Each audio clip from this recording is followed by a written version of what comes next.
Hi, everyone, and welcome to another episode of the Liverpool Connection podcast. This is the Story podcast. I am your host, Dazza. If you haven't checked out the Jan Molby episode, please do. That was our 3-year anniversary episode, and Jan was absolutely boss. But today we've got another fella who played in that era, saw this team many times at Anfield growing up. It's one of my favourite teams back then.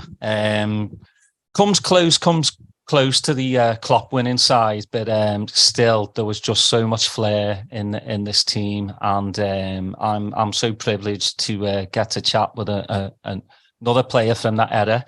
Former midfielder and Irish international Ray Houghton. How are you, mate? I'm very well, thanks, Dada. So obviously Scottish born, but Irish at heart, I would say. Yeah, I mean, I was born in Glasgow back in 1962. I moved to London just before my 11th birthday. My family decided that there was nothing for them in Scotland.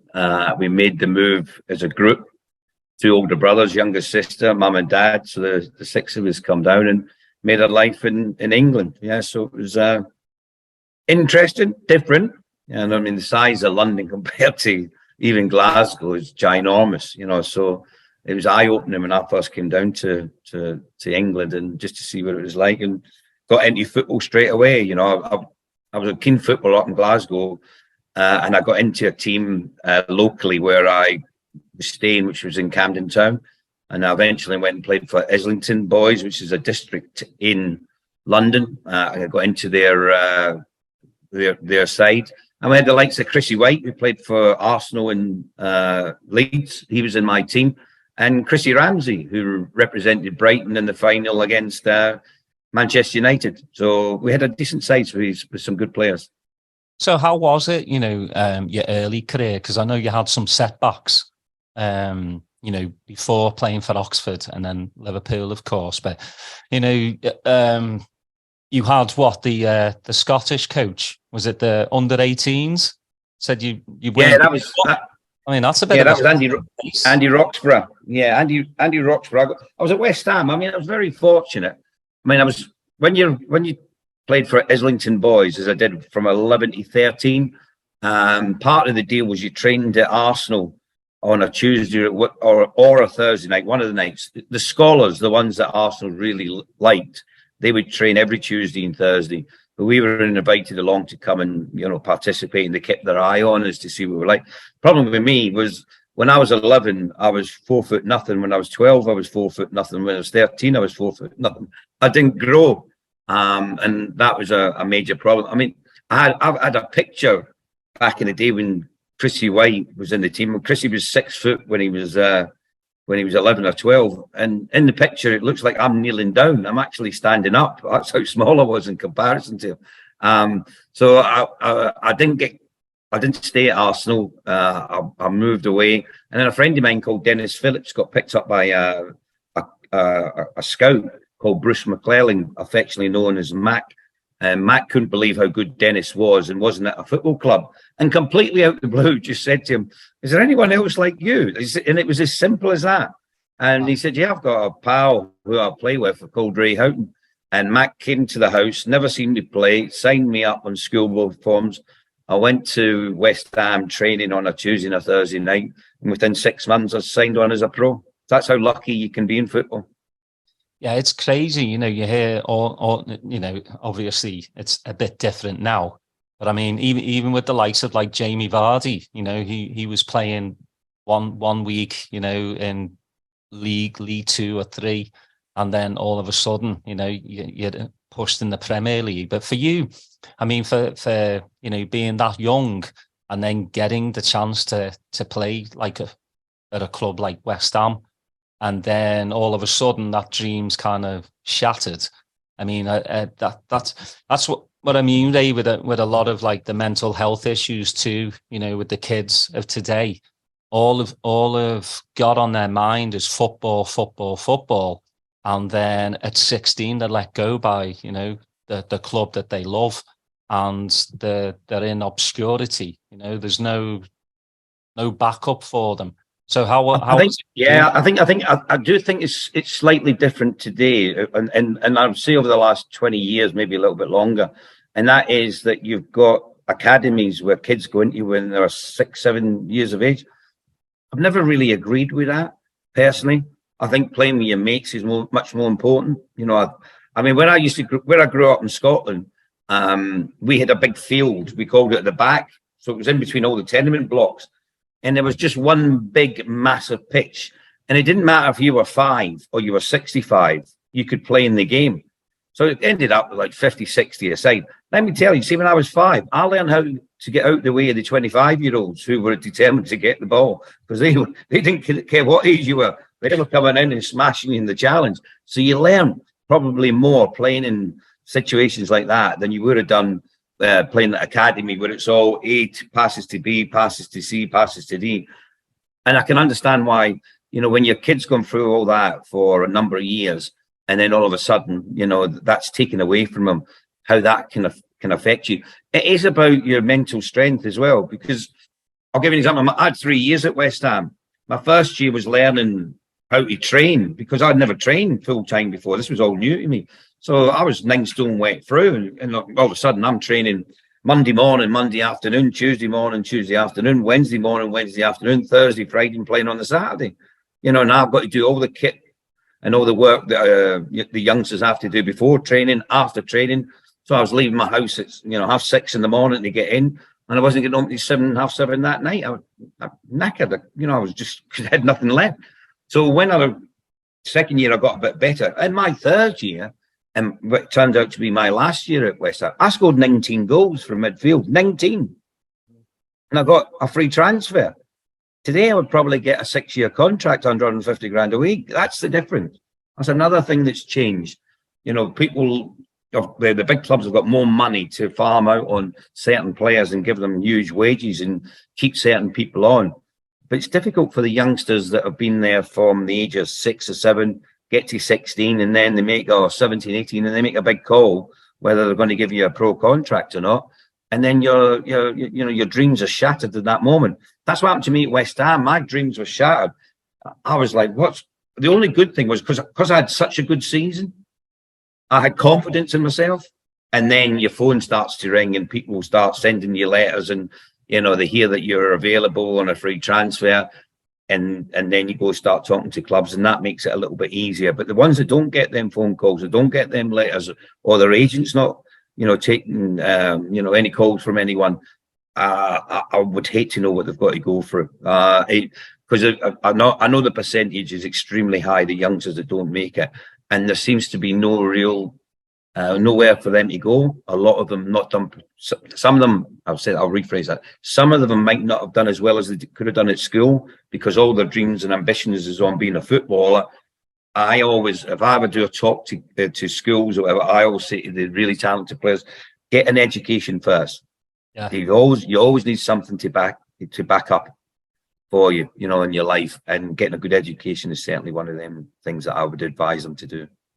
Yeah, I think like one of the biggest issues as well is parents, especially over here in America as well. You know, you go watch these young kids, and the parents on the sideline are just going absolutely like ape shit. You know, but they're living their dream through their kids. Yeah, that's what they're doing. You know, they might not be good enough to have done it. They might have wanted to have done it, but they couldn't have done it. But now they're living their dream through their kids, and they're pushing their kids. And actually, in many aspects, I would suggest that they're turning their kids away from it.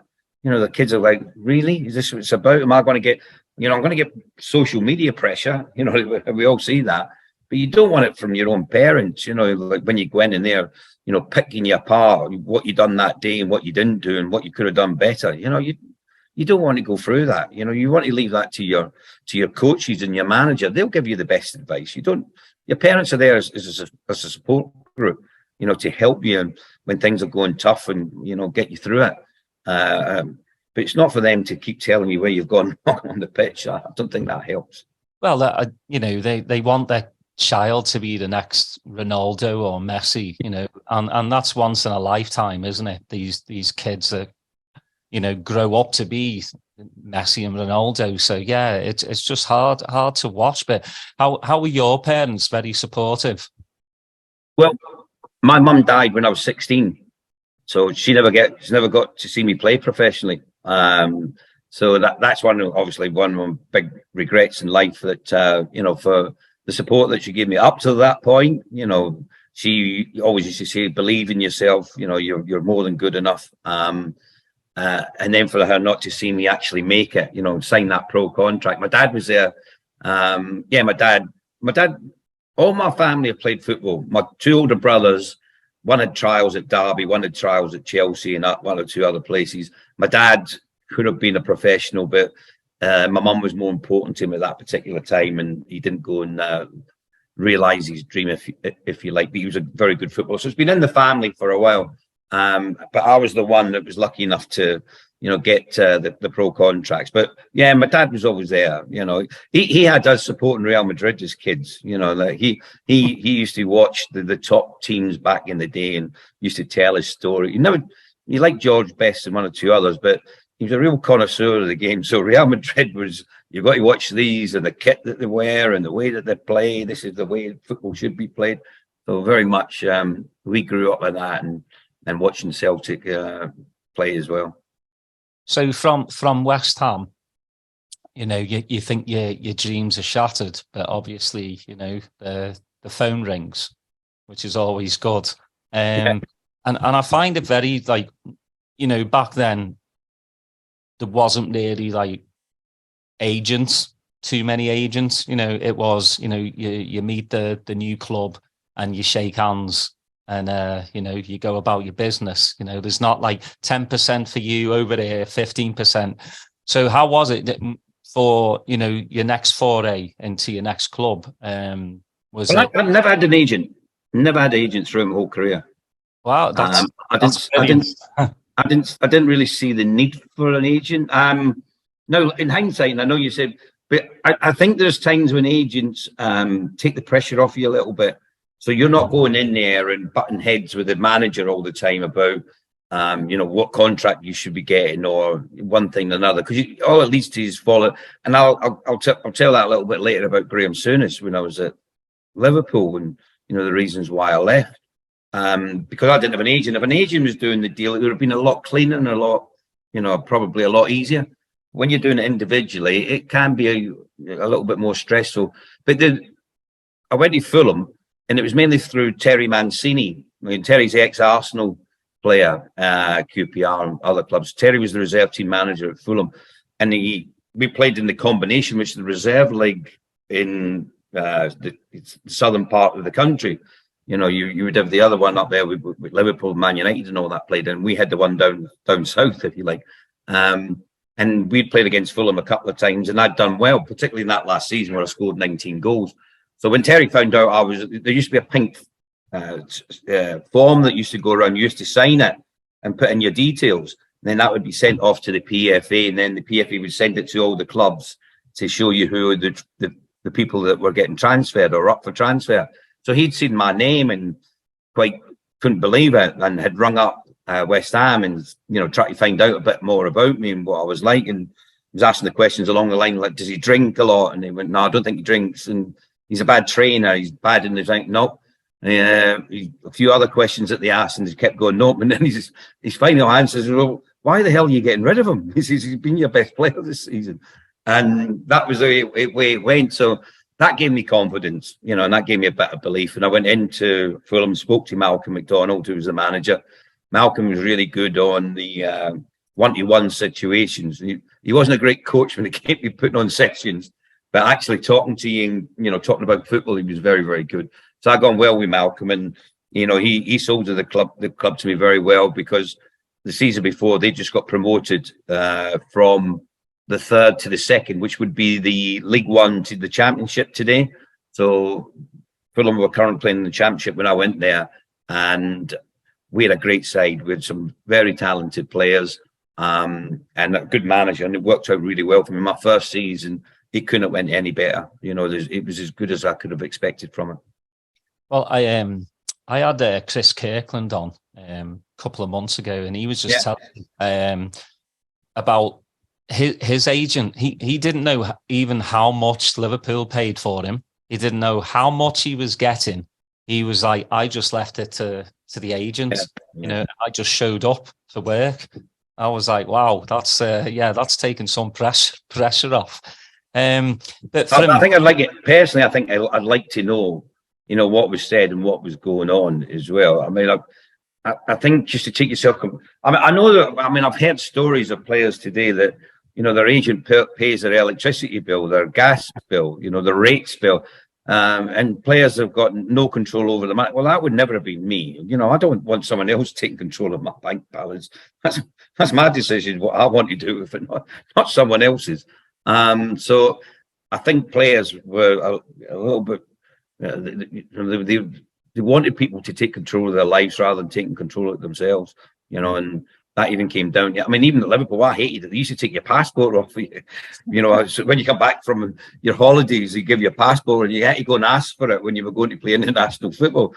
I mean, I never liked that. I used to think that was a nonsense. You know, don't you think you can trust me with my own passport? Do you think I'm that daft that I'm going to whatever? You know, just to me, it was ludicrous. It was silly stuff.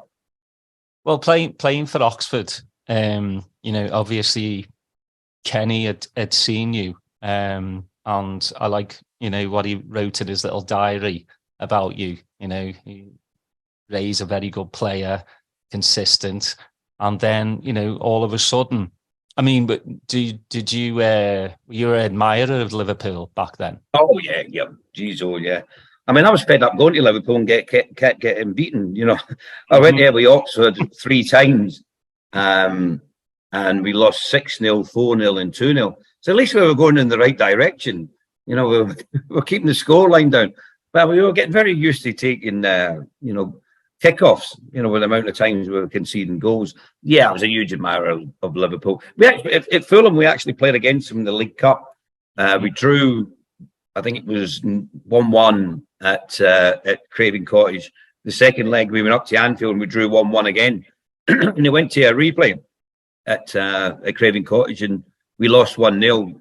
Graham Souness scored the only goal of the game, but we actually played really well, and probably with a better side in the 1-0 defeat. And Bob Paisley afterwards actually said Fulham are the best footballing side he's seen outside of the top division. So, you know, that was one of the things that I liked about Liverpool. It wasn't just about them. They were, you know, they were very good at passing on congratulations and well done to others when they deserved it. And, you know, that always stuck with me. Yeah, well, I mean, especially at Anfield as well. You know, when we see an opposition player who's absolutely, you know, bossed the park, they'll get a standing ovation. You know, maybe not as much as back in the day. You know, but they'll still get the, you know, adulation from the Liverpool faithful. Yeah, I mean, if you go back to '89 when we lost to Arsenal, you know, we lost the league. I know, but yeah, the amount of Liverpool fans that were applauding Arsenal when they went round with the trophy was incredible. Yeah, you know, a lot of clubs, you know, the stadium would have been empty apart from the away fans celebrating their triumph. But the Liverpool fans understood the job that they'd done, you know, and gave them the, you know, the credence for doing it, you know, and said, "Well done." You know, and that's the way Liverpool are. You know, there's an expectation. Well, there's always an expectation when I played there. It was an incredible place. The only place I've ever been where, you know, it wasn't a case of, and it wasn't arrogance. It wasn't if you were going to win. It was how many you were going to win by. And it wasn't arrogant. It was just that's how good they were. You know, I never had that feeling anywhere else. You know, I played 20 years, 5 years at Liverpool. The other 15 years, I didn't have it. I only had it when I was at Liverpool. And that came down to just the way they were, you know, the fans and the club itself. So Liverpool come calling. You know, did you get, because I know Kenny likes to be, you know, in front with the transfers and stuff, and likes to actually, you know, call. Did you get a call from Kenny? Yeah, I can say that now. I couldn't say it at the time. Yeah, but I actually went and spoke to George Graham, who was Arsenal manager at the time. I went to see him at a hotel at Heathrow Airport, and I was in the meeting for about an hour with him. And for about 15 minutes, he spoke about Liverpool and how good they were and how he wants to play like them and how he wants to bring in the right type of players to play the Liverpool way. And I came out thinking, geez, he's just enhanced my thoughts about Liverpool and how good they are.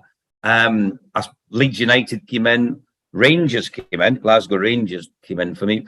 Being a Celtic fan and a Catholic, that wasn't going very well. And after about the 10th hate mail that I got with an empty bullet cartridge into it, saying, if you come up here, this is what you're going to get. I thought probably not the right place for me. Inter Milan was another one. And the one I should have went and spoke to, and I didn't, because when Kenny came in and I spoke to him, I was ready, was Brian Clough at Nottingham Forest. Not that I would have went to Nottingham Forest, but I think just to go and speak to Brian would have been an experience in itself. And it's something that...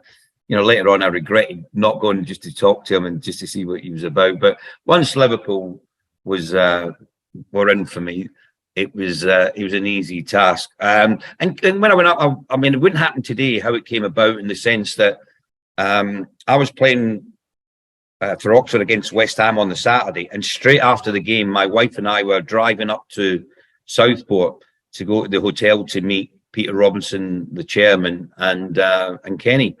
So during the course of the game, I am jumping out of every tackle. I am not going to get injured, So after the game, we lost the game. I think it was 1-0 or whatever it was. And Liam Brady was playing for West Ham at the time, and he was in the players' lounge. And he said to me, "What was wrong with you today?" And I said, "Well, I'm going up to Liverpool to talk to Kenny Dalglish. My missus has come to pick me up."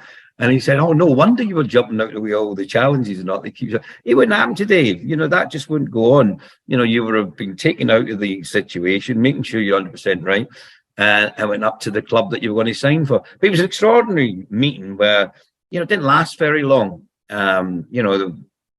Because I'm up there on my own, it was just agreeing terms. That lasted about 5 minutes. And then I had to go and have a medical the next day. Now, players will tell you, when you're going to have your medical, you're always fearful, you're always worried, and it's simply because you never know what's going to go wrong. You might be an injury in there that you didn't know about, and you're thinking, oh, what happens if? And a lot, 99.9% of the time, you're just, you're wasteful thinking. It's just that you're imagining things there. It's not.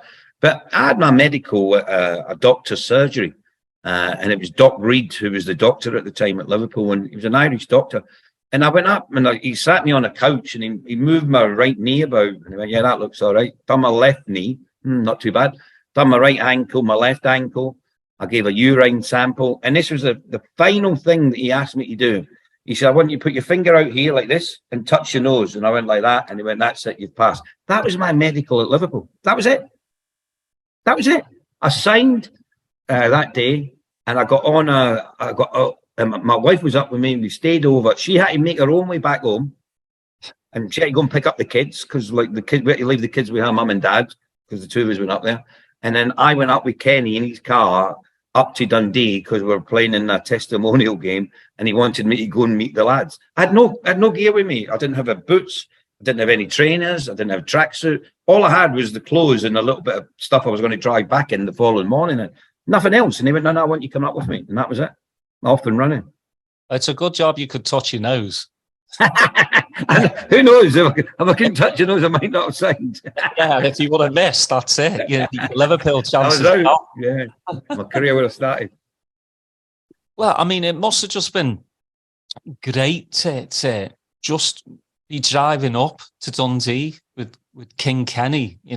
I mean, that's any Liverpool fan's dream, is to have 5 minutes with Kenny, and you get to have time with Kenny. I mean, it's hard to say no to the man, isn't it? I mean, I was in awe of him because I was a Celtic fan, so I watched him playing for Celtic, and then watching him play for Liverpool. And I remember being at Highbury once again when I was at Arsenal as a kid. I went to watch Liverpool play.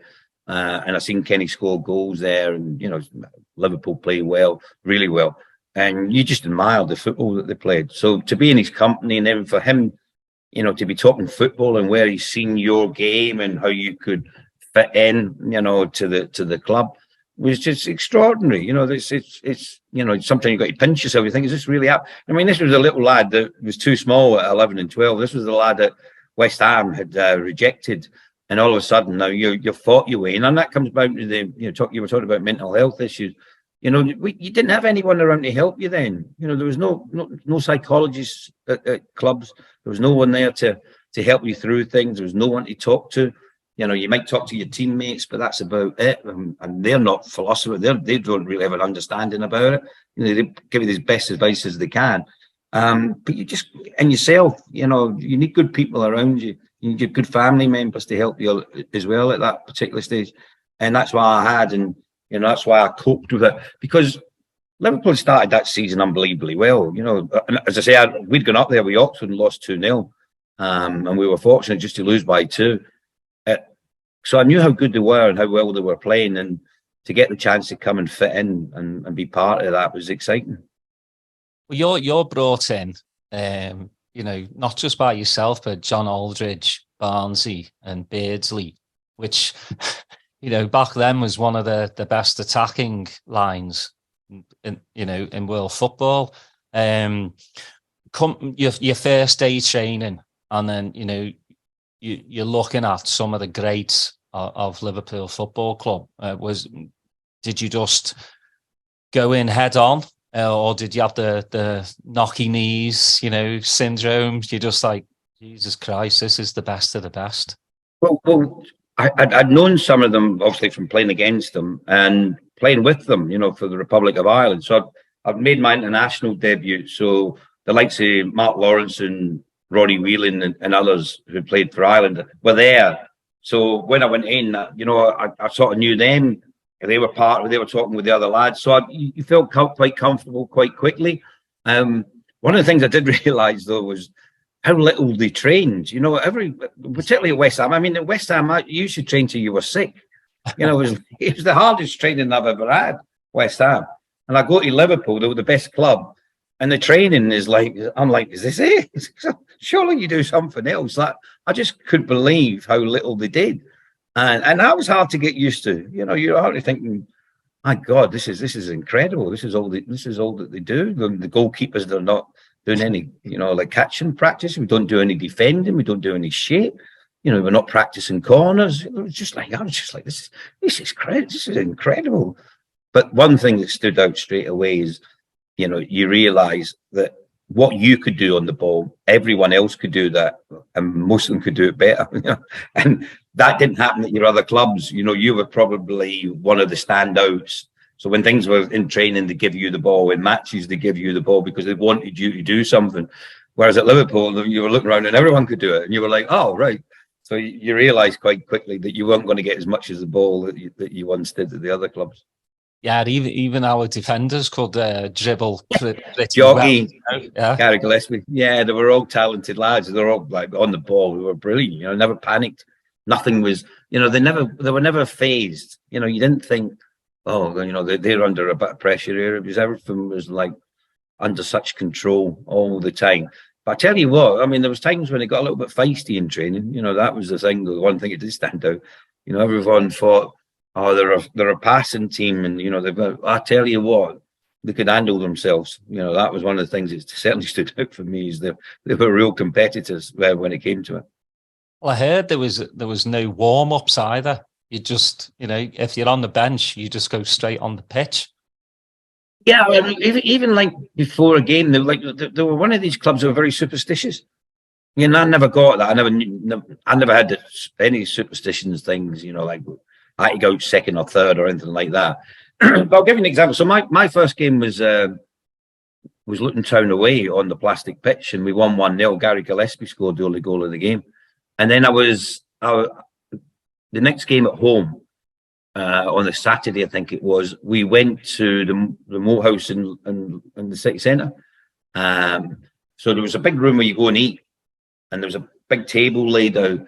So I knew, boy, I didn't know where to sit. So the lads, as they did, got me to sit in a chair.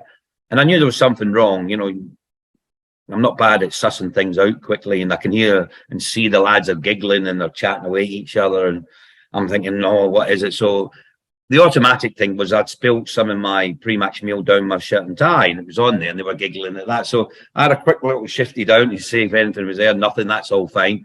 But still, I knew there was something wrong. And then the door opens at the back, and in walks Kenny Dalglish, the manager, straight over to the table, and his first words were, "You're sitting in my chair." And I'm thinking, oh, God, oh my God, the lads will set me up. So I'm thinking, what am I going to do? And they're going, he'll move. Yeah, he's no chance. He's going to move. And that was Ronnie Moran and then Roy Evans who got saying that and make the players. He'll move. So I'm thinking, what the hell do I do here? So I said, after much thought about it, I said, I'm going to sit here. And his words were, "Are you sure?" And I went, yeah. And I went, okay, then. And he went and sat somewhere else. So I felt 10 foot tall there. I talked to the manager, the players are all patting me on the back, well done. We got up to the ground, and Kenny always named his team about 10 to 2 o'clock. And he went through the team, and he went, blah, blah, blah. Sub, you, points at me. Don't you ever sit in my chair again. And that was the way it was. I was always sub anyway. It was just he was just going to make that point. And then I got back into the team after I came on as a sub against Wimbledon, and we drew 1-1. I scored my first goal for the club. And then from then on, my first league goal, because I actually scored in that testimonial game up at Dundee.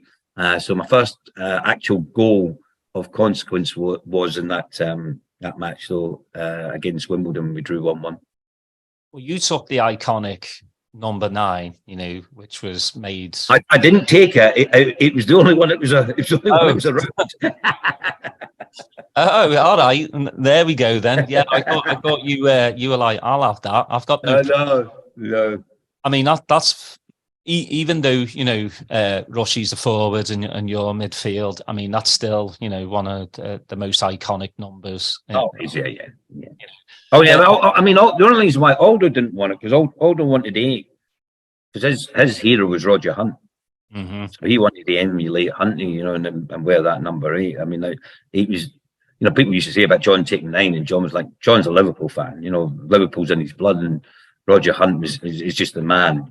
That's all we ever talked about, when we were at Oxford and all that. Roger Hunt, you know what I mean? So whatever Roger done, John wanted to try and emulate that as best he could, so that wearing his shirt was always going to be, the priority for him. And Peter took 7, Barnsley's got 10, Steve McMahon's got 11, and the rest of them, Jockey's going to have his. Gary Gillespie was 2, Stevie Nicol was the number that he was. So there was nothing else available. So, all you wanted was one of the 1 to 11. That's what you wanted. You wanted one of them shirts that gets you in the team. And, that was usually important. But I never worried about the 9 shirt, because no one was going to ever compare me to Rushy. Rushy was an out-and-out goal scorer, and there's me as a midfielder. So I never worried about that. Never came into my mind at all. Yeah, numbers are numbers, really. It's even crazy today. You have like Trent had 66. You're just like, where these numbers come from? Back in the day, it's 1 to 11. And that's it. And then I must admit, though, I didn't like wearing 4. I had a phobia with 4. That was the only thing that whenever I played at West Ham and I wore the number 4, I always had a nightmare, an absolute nightmare.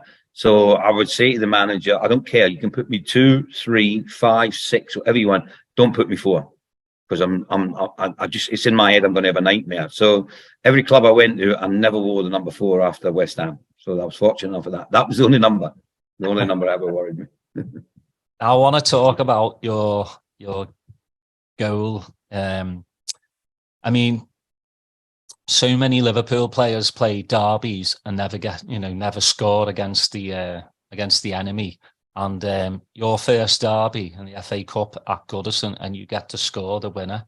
I mean, you go down in Liverpool folklore. Even if you never played another game in your life for Liverpool, that goes down in folklore for me. Anytime you score against Everton, you're going to get a picture framed. That must have felt absolutely amazing for you. I mean, for the team. I mean, if you ever see the footage of it, and you look at me, it's pure surprise. Mm-hmm. Pure surprise I've scored with a header, because I wasn't renowned for my heading. And I've got to be brutally honest with you, it was an awful game of football. I mean, you can imagine Liverpool Everton games, a lot of them. You didn't see the ball for the first 15 minutes because you were kicking each other. I mean, it was one of the toughest games you ever played in. I mean, it was pure rivalry, hatred at times, and it was like brother on brother, like brother on sister, whatever it is. You know what I mean? There'd be families torn, from the build up to this game, and you could sense it, you could feel it in the build up that week. If you walked around the town, not that I ever went into town, because if you've seen the Blue fans in there, you get stick from them. And I'm sure it was the same with the Blues players from the Liverpool fans. It was the rivalry was palpable. You could touch it. So to play in that game and then score the goal, it was exhilarating. It was like when you come off afterwards, you know what it means to the red part of the city. It's everything. It's bragging rights. It's you're through. You've got the result. They have not. So it was absolutely huge. And I look back with that with such fondness and such memories as well. But it'd be hard for me to pick out just one at Liverpool. I had 5 years there. First, second, sixth. That was my my record in the league. It was it was incredible. As I say, it was just a phenomenal place to be. Phenomenal players. Coaches that Ronnie Moran and Roy Evans, they didn't. They weren't pontificators. They were screw. You should know this, and you should know that, son. You should know this, and that's why we do that. And they just give you little nuggets, just little nuggets of advice, and it'd be like something, a switch you would flick on. You go, Christ, I never thought of that. All right, oh yeah, I've got it now. And they were so knowledgeable, but the just the love they had for the club was incredible. And that came through, when you were playing and when you were training, and everything was about I can remember it now. You think back, 92 I left, so it's 31 years. Remember who you are and who you represent. That was always what Ronnie would say. Yeah, remember who you are and who you represent. Now Barnsley's the one that passed the ball, wasn't it? For your header. Yeah, he crossed it. He crossed it. Yeah, it was it was a little. There was a little bit of movement from a throw and down the left hand side. Paul Power was in the middle, and as the ball came in, I just came in behind. It was a great ball from Barnsley. It was absolutely superb, on pinpoint accurate. And I came in and I just headed it down. I mean, it went beyond Neville into the goal. So I was off and running, of course, and it was surprise, shock. I don't know what word to use. What I was feeling at that moment, but certainly joy was something that came afterwards. And when the final whistle goes and you've won the game and you've scored the winning goal, the red half of the city absolutely loves you, and the blue half hates you. Which is all right, Yeah. No, that's how it is. Yeah, I've got a couple of cousins that are Evertonians, and I'm wishing them all the best for this but for a gritted teeth. yeah. They haven't piped up in quite a number of years, but for me, when I was 6, Keegan was my hero, even though he was only at Liverpool, for another year, and then it was Barnes, because early on, I just watched Liverpool and was in awe of all the players. But then when Barnsley, came into Liverpool, I was like, I'd never seen anybody do that with a football, like dribble the way he does. So, I mean, for you playing on the right flank and then playing on the left, I mean, being able to watch at times what that man could do with a football is amazing. But also, you're laughing to yourself, like, how am I, heading a ball in, instead of the forwards, is crack me up. But that was your job. I mean, your job, if you and it was the same with John on the left. If I was going down the right hand side and crossing, his job was to get in the box. You see a lot of modern players today. They watch the game and then they go, oh, and then you'll hear the co-commentator saying, "Oh, you seen Joey there? He should have been coming in at the back post." As if they don't realise or they don't work on it. They're not thinking it through where they should be. But that was the case with us. And playing with John, I played against him for Watford and we up against for Oxford and we Fulham played against him, and he always was a good player. But when I seen him at Liverpool, he just looked like he'd gone on to another level. I knew he had that ability, but to go to a club like Liverpool, who were renowned for passing and moving, and then to have someone who's a little bit different, and Peter was a bit different. I admire Peter because Peter would try things that the others wouldn't. And a lot of times he would give the ball away, and the lads would be getting on to him. Will you ever keep the bloody ball and stop giving it away? But I admired him for it because he knew in his mind that was the right ball to be playing, and he was going to try it. And then after the third attempt, the ball would go through and you score, and then everyone would be going, "Brilliant ball, Peter! Brilliant ball!" The other two occasions they were ready to rip his head off for giving the ball away, but that third time, because he knew it was the right thing to do, it would work. And I thought him and John really worked in tandem as a pair. That obviously came through with England and certainly with Liverpool. But for 3 years, the first 3 years at Liverpool, Barnsley was virtually unplayable in my opinion. He just had everything. He was quick over the ground. He could go off either foot, left or right. Predominantly liked his left, but he was good on his right foot as well. Great cross of the ball, scored goals, assisted goals. There was no real flaw in his game, and I think it took maybe a couple of games for the Liverpool public to get to grips with what he could do. But once they seen him, they were like, I think it was the QPR game when he scored that goal, and then it was just like, wow, this fella is just different class. He's doing things that virtually no one in football were doing at that particular time. He was just he was a revelation. So you won 2 league titles and 2 FA Cups, but obviously you could have won more. You lost to Wimbledon in the final, and then Arsenal, last game of the season, bit of heartbreak. How does it, because you compare it to the last season for me, Liverpool were on the verge of winning everything, and lost the league by a point and lost to Real Madrid. How does a player get himself, not just physically but it's mentally, get ready for the next season? After being so close to especially winning. I think that's a job of the coaching staff as well. Ronnie Moran was brilliant. I mean, you can imagine. As I said, I've come through at West Ham. I've been at Fulham. I've been at Oxford. I was fortunate enough to win the League Cup at Oxford, so I've won a trophy and I've got a medal. But when I go to Liverpool and we win the league that year, my first year, 87, 88, at the end of the season, it was the start of the following season, there was a brown box that was on one of the couches in the home changing room, and in them was your medals. And Ronnie Moran would go to the box and go around. We're all sitting in there waiting to go training, and he would ask you, "Did you play in 12 games this season?" Yes, Ronnie. And he'd throw you your medal, the little blue box with your medal in it, throw it to you. "No, I didn't play with Ronnie. Oh, better luck next season, son. You." And he'd just be throwing the medals around. And that's how I got my medal. And his words after you'd received your medal, "Go home, put it in your cupboard, because it's meaningless now. It's the start of this season to come." That was Liverpool's mantra. Didn't matter what you done last season. What are you going to do for us this season? What are you going to change this season? Forget what happened last season. You can't affect that. What can you affect this season? That was the way it was. I thought they were brilliant. There's the psychologists. They're the psychologists, the coaching staff. They knew you. They knew what made you tick.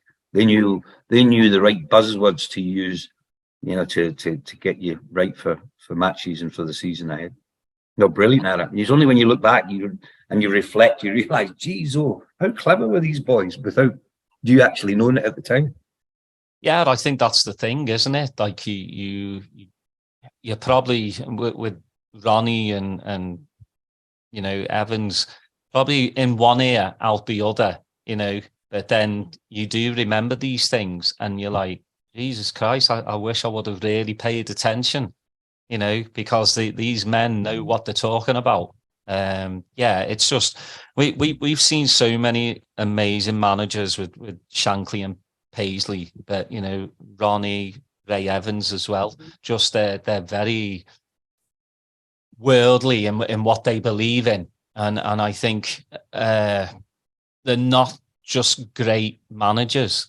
They're absolutely great people as well. And I think Yeah, I'd agree with that 100%. I mean, that's the same with Jurgen. Jurgen's the first manager probably since Kenny, in my opinion, that really understood what the Liverpool public were about and where they were coming from. I think a lot of the other managers came in with really good ideas and, really wanted to be successful and wanted the club to be successful, but they didn't realise the importance of the fans as much as Jurgen did. Jurgen bought into them and he bought into the players, and then it just became this bond, this unit between supporters and players, and they were all pulling in the one direction. So that, I think, was usually important for him to do that. That's what Kenny did.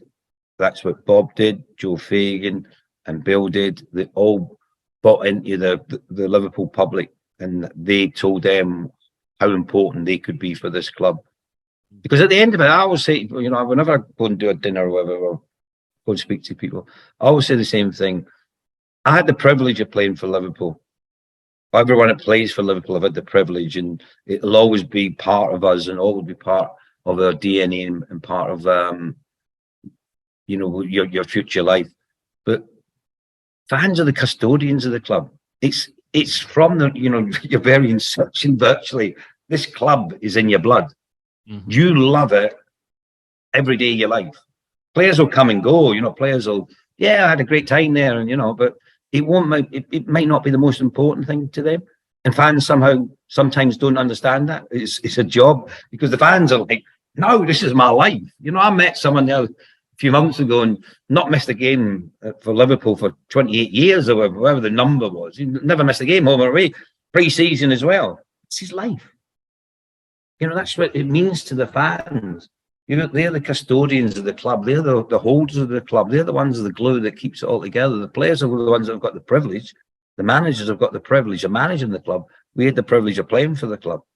But it's the fans that are the ones that, live and breathe it every day. So what was the difference, after Kenny left? How was the managerial difference between him and Graham? I found it tough with Graham. I found him quite arrogant, personally. Great player, but there was just something, I don't know, wasn't quite right. I don't know if you can get that. I had it with Andy Roxburgh. Andy Roxburgh, you were saying, manager of the under-18s with Scotland. I don't know if he just took a dislike to me. John Lyall, when I was at West Ham, I'd never done anything wrong, but John Lyall seemed to have he couldn't see past things that I used to do. He never, I don't know what it was. I couldn't please him. It didn't matter what I'd done. It was never good enough. And with Graham, Graham was trying to change it around when it came to the training. And I don't blame him for that. He was trying to make things better. He was trying to make the food better. So there was a lot of things that he was trying to implement, which was probably right at the time. But you're only as good as the players that you bring in. Your recruitment is huge at a football club. And his recruitment at the start wasn't very good. He was bringing in, he was letting players go, and he was bringing in players. And, I look back at, our team in 91, 92, my final season. And if you go through, the sort of side we had and what he was trying to do, it was very difficult. And then afterwards, he brought in a lot of players that weren't quite ready or mentally weren't ready for what Liverpool are about. And that can happen. And the other thing was he looked. Alan Hansen going was a huge loss. Alan was he was the mentor. He was the main man there. He was the one that would wind you up for a few weeks just to see if you could take it, and then once he'd taken you so far, and then he'd let you, come away from you and let you get on with it. So he was the one. When we lost Alan, I think that was a huge loss. Graham, we ended up with Graham and I he went along the lines, I went in to see him about, because I'd never done an agent, I went to see him about my contract. I wanted X. He was only willing to give me a very limited rise. And that was due to when I questioned on it, and his words were, I never signed you. And I thought, well, what's that got to do with either worth the money or not? And he wouldn't, he wouldn't say, and it just come to a head where he was playing a game. I didn't think, even though he kept saying to me, "You've been my best player since I've been here." This is him saying this to me. "You've been my best player," and I'm saying to him, "Well, why aren't you paying me accordingly then? If I've been your best player, why am I the one that's one of the lowest amount in your first team?" And anyway, that it came to a head, and then I just said, "Oh, look, you don't really want. It just sounds like you don't want me. I'll just go somewhere else," and that's how it came about, really. He came out and said he's made mistakes and along the way, but most managers do. I think he just came out a bit early. Coming from Glasgow Rangers, where he had success, but it's not hard to get success, and it's a 2-horse race as it was. To come into Liverpool and try to change it as dramatically as he wanted to, he was a little bit too quick. I think if he had slowed down a little bit, he might have got more out of it. You scored 12 goals, didn't you? Your last season as well. You had one of your best seasons, and then to kind of be let go, that's another like knife in your side. Especially playing for a team like Liverpool, you're just like, where do you go? You're at the top of the mantle, so to speak. But you carried on. I do want to ask you, while playing for Liverpool, who was your toughest opponent? Not team wise, but player wise. I used to like playing against Stuart Pearce. Stuart was physical, strong, really good player, but he was fair. There was a lot of players. It's not like today. Tackling back then. Go and watch YouTube and see what tackling was like back then. It was ferocious. It was fearsome. You were a little bit afraid that if you went in for a challenge, you might get your leg broken. That genuinely how it was. I never felt that with Stuart. I always felt if you went to compete for the ball, you'd always go for the ball. And I like that in a player. It's going to try and break someone's leg isn't showing you how tough you are. It's just, you want to go and hurt someone. But going in there and wanting to win the ball 50-50, that shows you how tough you were. And that's what I thought with Stuart when I played against him. I had some good battles against him. Fortunately, came out on top quite a few times score-wise. But yeah, I always felt him as a strong player. Then obviously internationally it's different because you're playing against the likes of Paolo Maldini and others like that, and another caliber of player. When you're playing against the Italians, they're so adept at defending. Any little bit of space you get is always usually important. So to play for Ireland in '94 and beat them 1-0 at the Giant Stadium and score the only goal of the game was something special as well, because they were playing that day. Baresi was out there amongst others. Now, as I couldn't believe the team that I supported. Has given me many great moments, but never won a European Cup during your time. Is that one of your Well, we were banned, weren't we? We were banned from high school, weren't we? So I think if we had been playing in 87, 88, 89, there's no doubt we would have gave AC Milan a run for the money. But they were the top side at the time, weren't they? They had like quality players. But I think that's a regret. And you can't. There's nothing we can do about it. That was as it was back in the day. We couldn't play football at that stage, and it wasn't until a little bit later that we went into the UEFA Cup, and that didn't quite work out for us because when you've been out of Europe for a little while, it takes a little while to get back into it. You get used to that home and away scenario, and a lot of the lads hadn't played in it before. And there was a lot of youngsters come from Mike Marsh playing in one of the games that we were involved in, amongst others. A lot of young kids coming through and getting a chance in that competition. But yeah, I would love to have seen us in our pomp, 87, 88, 89, playing against the best in Europe, because I think we would have been more than a match for anyone. Yeah, you can't have regrets. That's what I try to say to youngsters today when they're playing. And I spoke to I went to dinner at Oxford for the other week, and the first team and the ladies' team was there. And I try to explain to him, look, every day you go into training, every chance you get to play a game, give it everything you've got.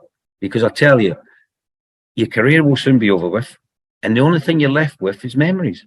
All you've got, people say to me about, you just mentioned you got your league winners medal, 2 League, 2 FA Cup, 2 League Cup. And people say, where are they? And I said, they're around somewhere. And they say, oh, you've not got them on show. No, I don't go and look at my medals. I never feel the need to do it. It's up here. I've got the memories of doing that. I don't need to go and look at them to say what I've done. Because I've got the memories of doing it, and that's what you want. You want to make memories. You want to remember the good times. You want to remember when people supported you, you know, and who was the ones that stood by you at difficult times. And that's what I was explaining to the girls and the boys at Oxford.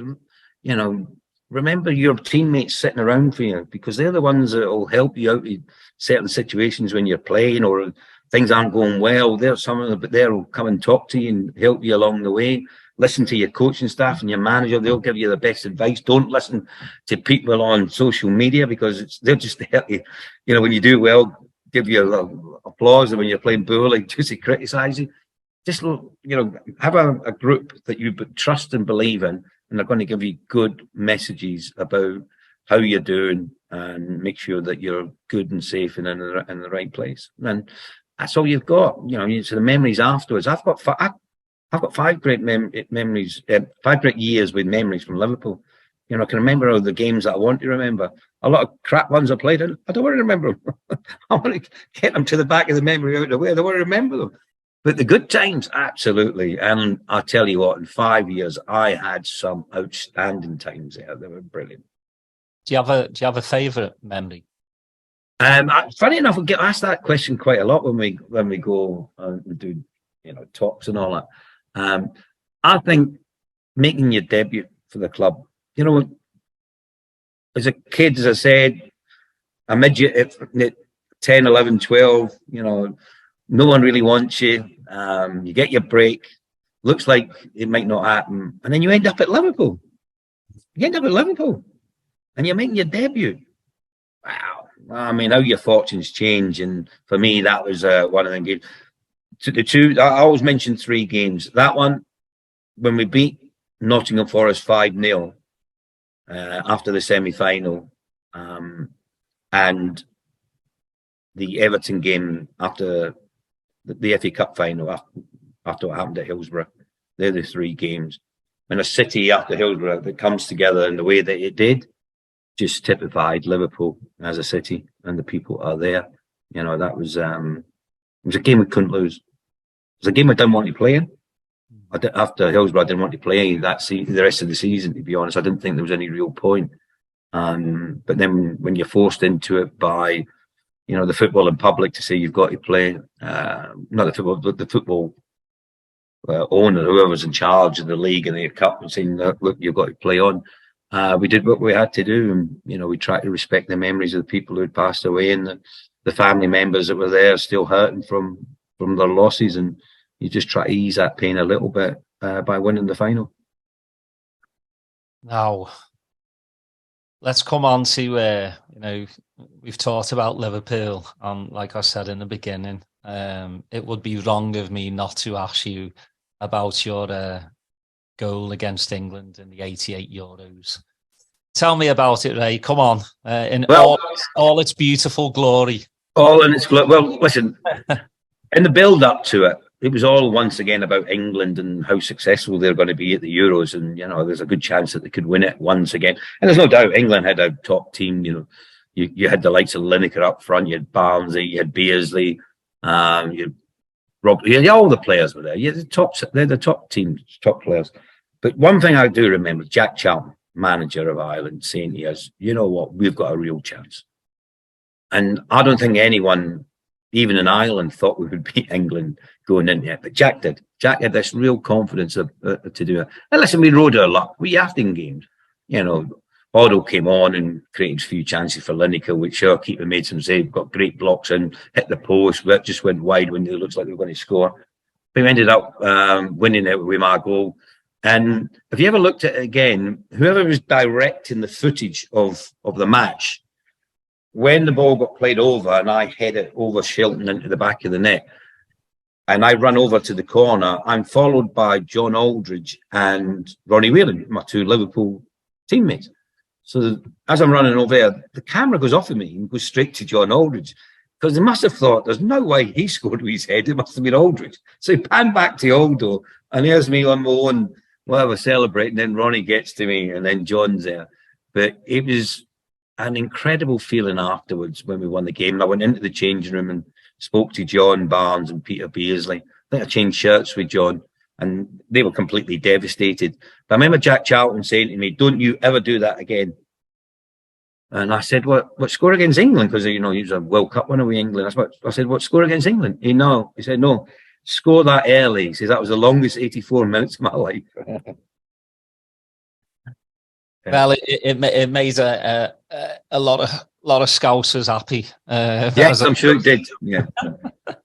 But that's another knot in your belt. A memory that will last a lifetime, and grandkids, and their kids, and everything that you go down in Liverpool folklore as well as Irish folklore as well. So, thank you for playing for Liverpool Football Club. Again, I've been blessed to see part of the 70s teams, but the 80s teams for me were just phenomenal. And and now I'm seeing Klopp's team play some amazing football. Not so much this season. Hopefully it's just a one-off. Season, and we get back to challenging for the title. But Ray, from the bottom of my heart, I really appreciate you coming on. And listen, Daz, it was absolutely my pleasure to come and talk to you. But it was my pleasure to play for Liverpool. It's something that you work for. It's something that you dream about. When you're a kid, you want to play the very best. You want to play for the best teams and win trophies. And I was fortunate enough to do that with Liverpool Football Club. And it doesn't matter if you played for Liverpool in 1900s right through to today. It was always an honour to represent this great club. Every day, every week, every game, every year is something special, something to behold, and to be part of the club's rich history and to have done a little bit to help it along the way was just a dream come true from my point of view. Wow. Yeah. We'll leave it on that. But thanks again, Ray. And, thank you everyone for tuning in. Please like and subscribe, all that good stuff. And we'll see you next time.